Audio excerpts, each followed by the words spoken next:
Well, I think it will enhance his legacy. I really feel that by him putting his ego to the side, as NBA players, all of us have egos. We want to be the best and all that stuff.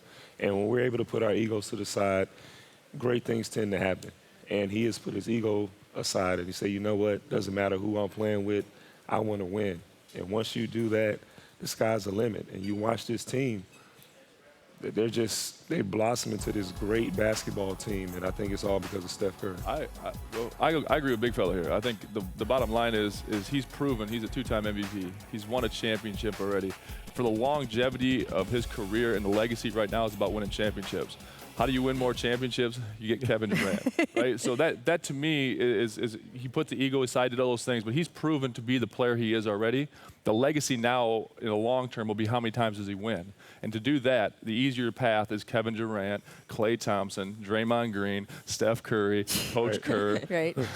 So that's it. 100%. I mean, look at his stats. His stats still speak for himself. But okay, you guys are all sitting up here saying it, but then also we hear this culture in the NBA of who's the man, whose team is it, who's the alpha. But it doesn't matter. This team right here, they're so unselfish to where it's like, if you have the game-winning shot and you're open, take it. That's just how they play. It's just, he said it himself. He's like, I don't care. They want the success. We want to win. If I'm open, I'm gonna take it. If you're open, you can take it, and they're reaping the benefits from it. Okay, am I right though that Kobe Bryant would never have gotten on that plane? 100%. Okay, so what? So I'm not getting that. That's just who he is. I didn't ask you. See, I'm trying to help you. I did not ask you that, but I'm right, correct? Yeah, so correct. here is a guy who obviously is a winner. We always say Mamba mentality, winner in our league, 5 rings. He would not have taken that path, right? Because his belief was, Kobe certainly believed I need to do it, right? Different mentality. Are we seeing them maybe in ushering in? I mean, you're playing now, Dwight. Are we seeing people who are more comfortable relying on the team? Well, I just think that one thing that was always taught to me by, my vets like Vince and I had Grant Hill and stuff like that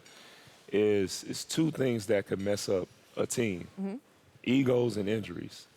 And this team hasn't had a lot of injuries besides when KD went down early in the season. And their egos, everybody's put the ego aside. You think about earlier before KD came, Andre Iguodala was in Philly, and he was the man. He was going to all-star games, dunk contests, and all that stuff.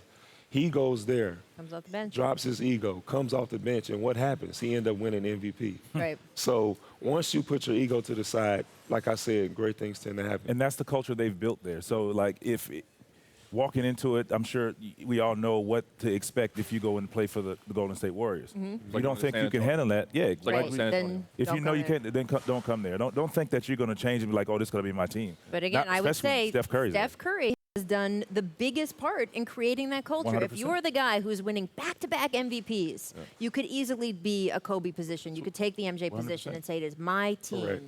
The fact that he has not done that, he's been okay with taking less money all these years. When we look back on this team, well, that it will change. But when we look back on this team and we look at what the most important part was, I think we got to take into account what Steph has done here. I think it's a big deal.